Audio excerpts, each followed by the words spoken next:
Now, for the third time this season, Caribbean Cup champions Mount Pleasant failed to get the better of Racing United as the two played out a draw in one of two late encounters from the Ray and Nephew Jamaica Premier League on Sunday. Daniel McLeod reports. Mount Pleasant could not capitalize on leaders Montego Bay United dropping points after playing to a 0-0 draw with Racing United at Jocks Hall.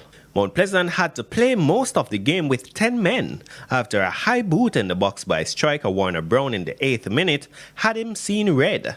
Mount Pleasant remained second on 57 points, 5 points off the league leaders, while Racing United, who have joined their 4th straight game, remain third on 55 points. I think the plan initially was to be aggressive, start high, and try to push back the racing team in their half of the pitch. But I think once we got the red card, it altered our press in terms of the aggressiveness of it. So we had to be a little bit more compact, allow them to have the ball in some areas that they were not really threatening, and try to play more in transitions. We started the game very, very well. After Mount Pleasant going down to 10, I think we get a little bit carried away now, and people start to take extra touches off the ball, and you know, we never get to punish them, as you know, and think. But definitely, I think it was a very good game. Mount Pleasant really played well also. So I would say good span share.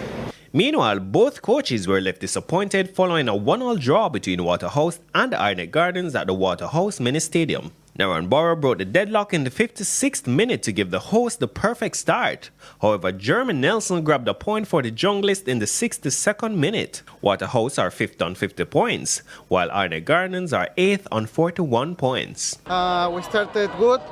At the end of the first half, Arnett Gardens equalized the game, the possession, the scoring chances. We started better again the second half. We made a mistake during the progression of the ball. We have to pay the price for always try to play. It was a really intense game. I thought the boys, they went out and they fight. I'm not really happy about the 1 point because at the time of the season, we needed 3 points, but 1 point we'll do again and we fight again in the next game. The next round of games will kick off on Sunday. Daniel McLeod reporting for TVJ Sports.